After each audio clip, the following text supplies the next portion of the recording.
How can Filipinas, Filipinxs, Filipinos be in solidarity for Black lives?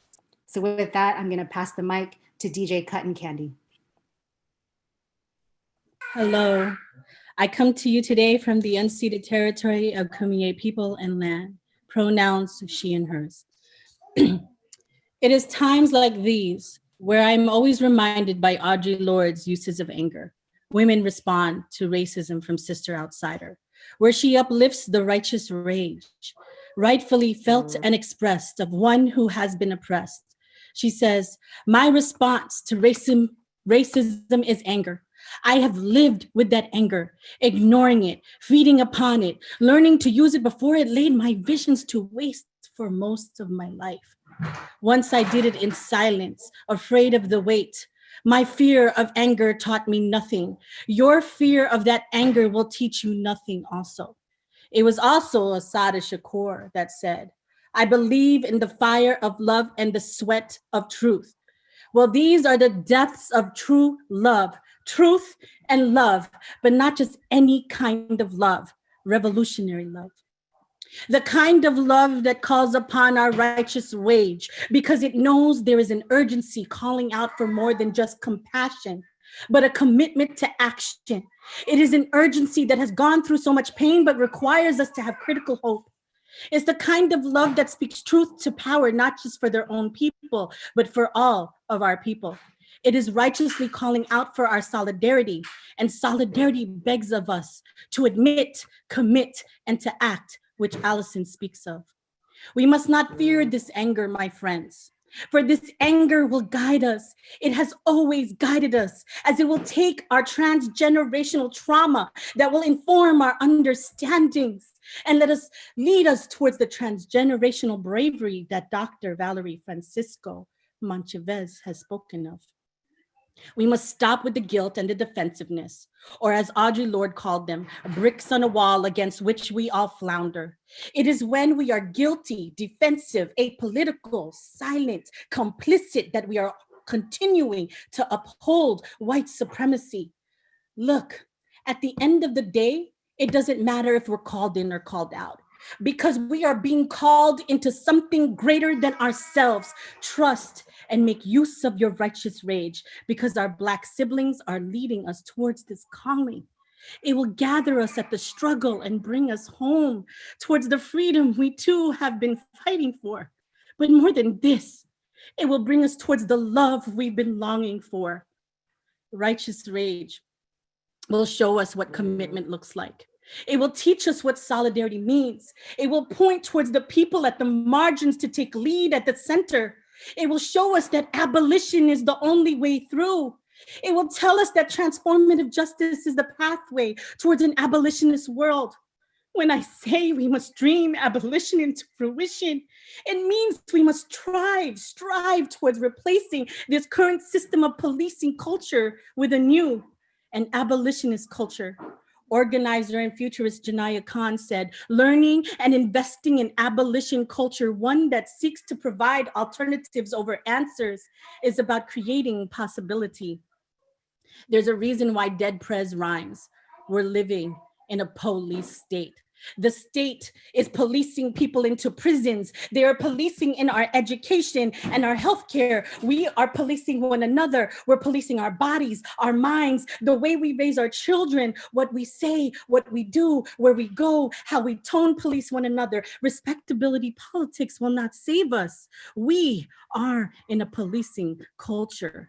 It will be transformative justice and collectivism that moves us towards an abolitionist culture of accountability, where we hold our own, starting at the small microaggressions of harm before it gets to a place of monstrous toxicity. This is the kind of community accountability that would abolish not only the police system, mass incarceration, but the entire prison industrial complex.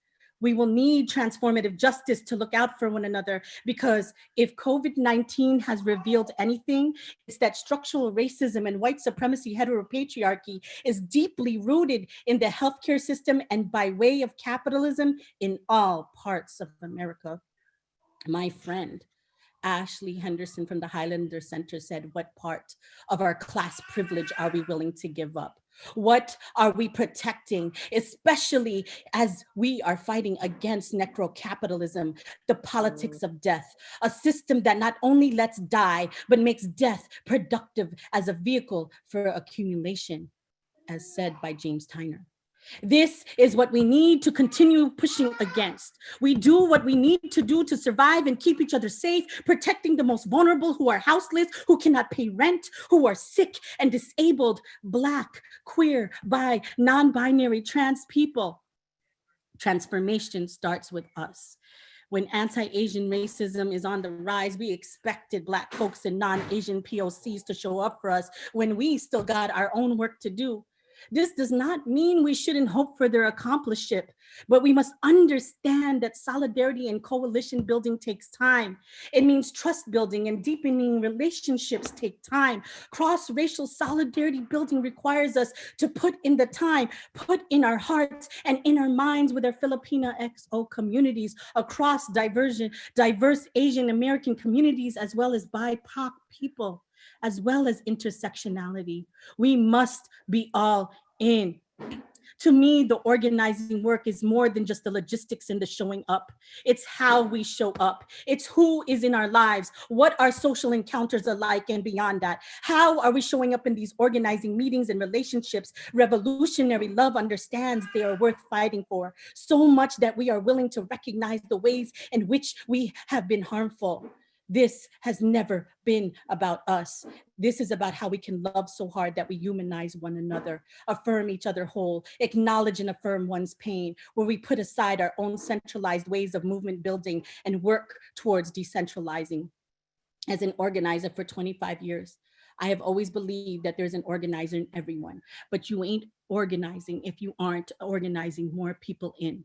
Like organizer and journalist Kelly Hayes says, I believe everyone's power is needed, which means not excluding people with disabilities, as they have always been doing foundational organizing work. How we are on Zoom now, tools we use now under COVID-19, which people with disabilities have always been asking for us to use and to be included for years.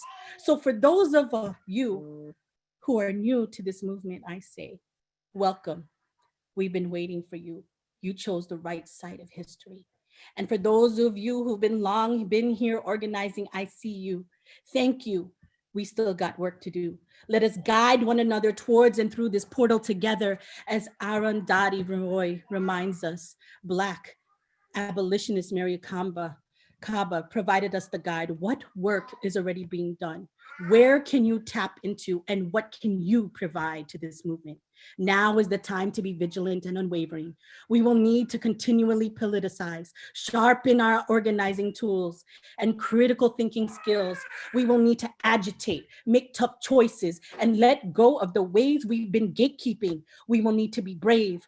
We will willing to be challenged, checked, and uncomfortable.